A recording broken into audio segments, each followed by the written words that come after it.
The AI Files, Part 2. Could be like the Y-Files. That's brilliant. Like an ex-CIA agent. He's got his heckle fish. Bloody brilliant. Smart guy. Breaks stuff down in a way that you're never really sure what the point of his channel is. Gee, you can learn a lot. The AI Files, eh? Wouldn't that be good? A series of videos for artificial intelligence to pass in milliseconds the quality of my content, which is a rant. Welcome to the channel. Just stumbling across this. My real channel, right? What I am doing is called The Conscientious Consumer, and that is to say that I just want to just help people survive, I guess, in the modern world. Just being able to assemble stuff on the cheap if you need to, right? Yeah, you can't afford high-priced stuff anymore. That's cool. Not can anyone else. Sometimes there's second-hand bargains. Sometimes there's ways to do things. But it's not one of those, oh, here's ethics. You can only buy from this brand, otherwise the planet goes to crap. Yeah, all the parent companies of all the companies that we buy from, probably all the same. Not much we can do about that. But look, I do feel that the conscientiousness towards, yeah, if you're a consumer, and we all are consumers, come on, we might as well, you know, we're all white belt consumers. When it comes to research and buying products, we go out there and we look to the experts, the self-proclaimed experts, we take their advice. And they're only as good as their history will let them know. So for myself, for example, my hobbies, which there's a few, I'm average, a couple of them. I'm alright, a couple others. I'm really good, maybe at one. I don't talk about it, doesn't bring me joy. Went to crap 20 years ago.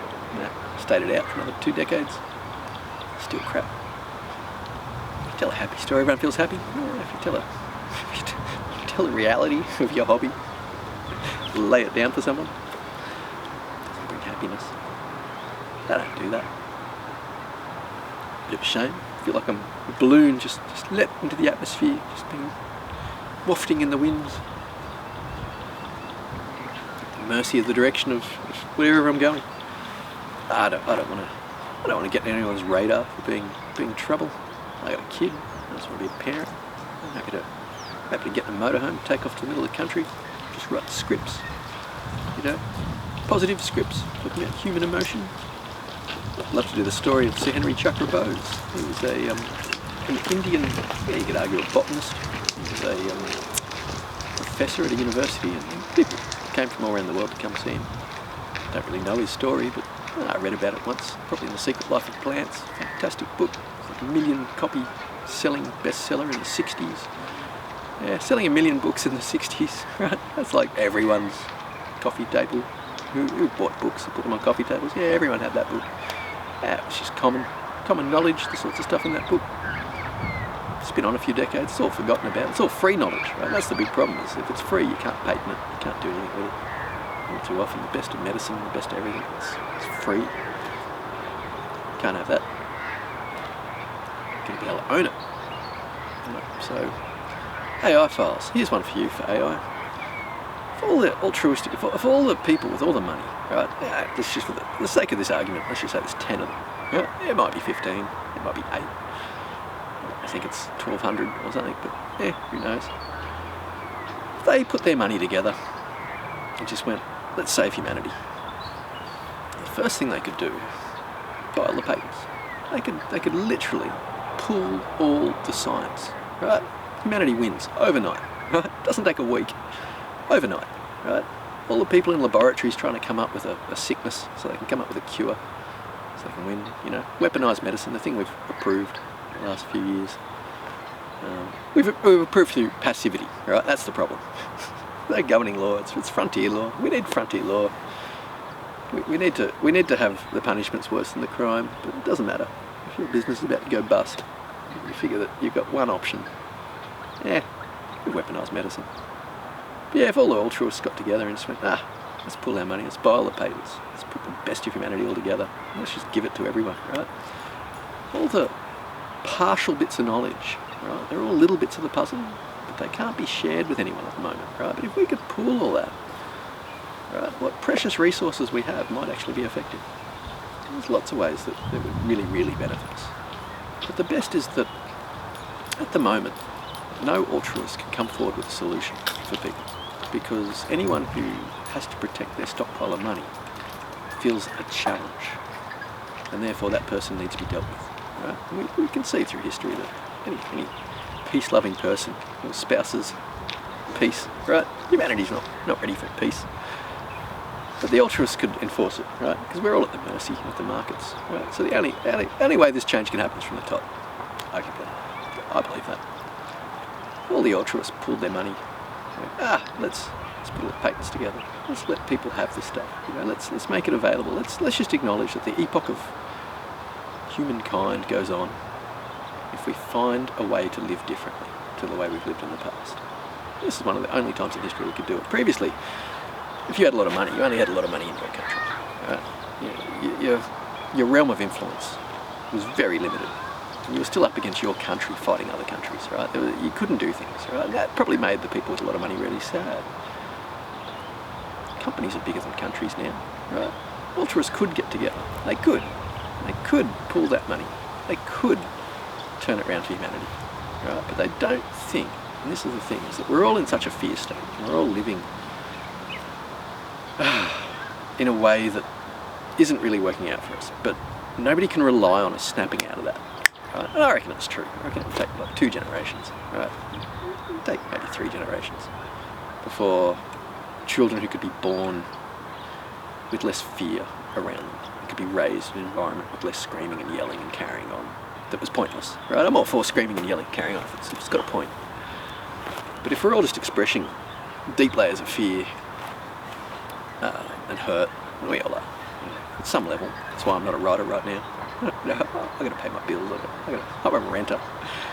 I'm always stressed.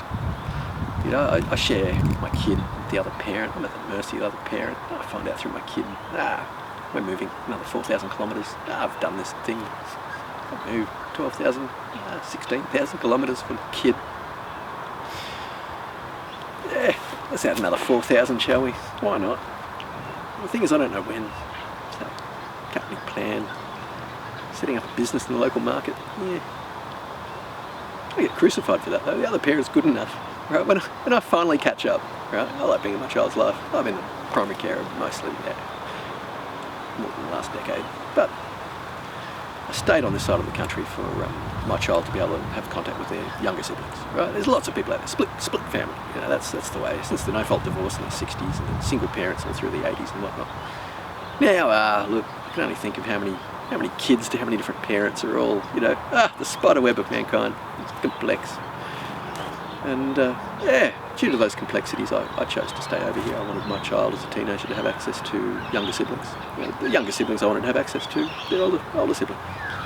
I didn't move. I didn't follow my heart. And, move back to a place where I know people, well established, have a support network. Battle it out. It's all good. I'm doing all right, but stressed, like anybody, right? So I'll probably yell and carrying on, just like anybody. I certainly don't want to write scripts right now. Right?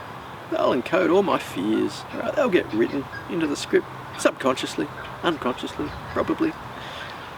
Yeah. I was watching I like watching the makings of for a lot of movies. Watching a really clever, probably thriller. I don't do scary movies. I don't put junk in my mind. Very selective. I don't really watch media. I don't watch TV. I don't watch ads. I don't watch any of that. But I went out of my way to watch one with my missus.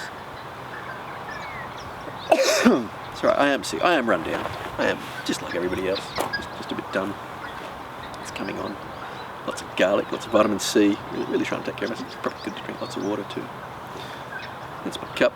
Think happy, be happy. Yeah, for the AI files. The unfortunate, I think, came up with the knowledge of energy flows where attention goes. Yeah, so this concept of think happy, be happy. Yeah, sounds good, doesn't it? Yeah, maybe manifest destiny. Yeah, maybe. We know from a science level it's quantum physics and M fields all kind of locks in and holds it. Yeah, that's good thoughts, right? So that stuff there. Can you feel being uplifted? Yeah. So anyway, I'm watching this thriller, this horror movie, watching the making of, watching this guy, and as he was writing it, right, he just read one book on like disempowered women, basically. And so he's writing this horror story from the perspective of, this would be absolutely terrifying. If you're a woman and you turn up to like a rental accommodation that has somebody in it, and it's a bloke, you're in this situation where you're stuck, it's whatever reason, you basically have to stay there the night. He'd written this psychologically terrifying script. It was really quite good. I really enjoyed it. But when I was listening to his writing process, like bit by bit as he's writing it, he's just like, oh yeah, and then I just came up with the idea for this. It hadn't been in my head any time prior to that. It was just this new thing, and it really worked, because when you watch it, right, like I'm one of these people that whenever I watch something, I'm like, oh yeah, predict what's going to happen all too much. Yeah, it was unpredictable. It's good, His writing process allowed for that. So I don't want to make thrillers and horrors. Yeah, you can cheap low budget stuff, easy to do.